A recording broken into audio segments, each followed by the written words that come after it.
তারল্য সংকটের এক নম্বর মানে সমস্যা হচ্ছে 200 কোটি টাকার উপরে, বিশেষ করে 5টা ব্যাংক এবং লিজিং কোম্পানিতে যে আটকে পড়ে আছে।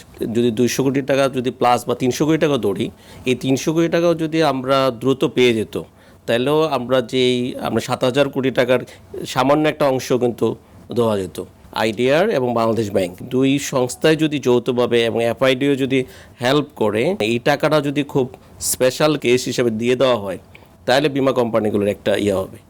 আর আরেকটা বিষয় হচ্ছে যে টোটাল 7,000 কোটি টাকা যদি বলি, সেখানে আমাদের আপনি জানেন যে বিমা আইনটা হয়েছে 2010-এ এবং প্রবিধানটা হতে অনেক দেরি হয়ে গেছে। এই প্রবিধানটা হওয়ার আগ পর্যন্ত বিনিয়োগ আমরা বিশেষ করে যে কোম্পানিগুলো আজকে প্রবলেমে আছে সেগুলো রিয়েল এস্টেটে বিনিয়োগ করেছিল। আর রিয়েল এস্টেটের মানে ওই সময়কার জমি, ধরেন জমির প্রকৃত মূল্য হচ্ছে 100 টাকা, এক্স কিনছে 100 টাকা দিয়েই, এক্স থেকে যখন কোম্পানি কিনেছে দেখা যায় 200 টাকা। ওই মাঝখানে যে 100 টাকা নিয়ে গেছে আমাদের উদ্যোক্তারা বা ম্যানেজমেন্ট যাই বলি, এই এখানের কারণে এখন আর জমি সে পরিমাণ দাম বিক্রি করতে পারছে না এবং এই জন্য তারল্য সংকট।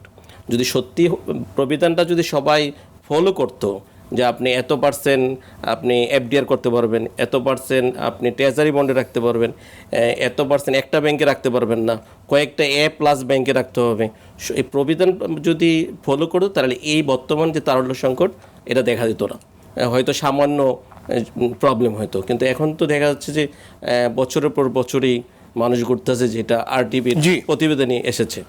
তো এটাতে উত্তরণ হতে হবে যে সরকার যদি সরাসরি ব্যবস্থা না নেয়, তাহলে এইটাকে যেভাবে আপনার ব্যাংকগুলোকে সরকার টাকা দিয়েছে, যদি বিমা কোম্পানিকেও সরকার মানে টাকা দেয়, তাহলে এটার মানে সমস্যা সমাধান করা সম্ভব।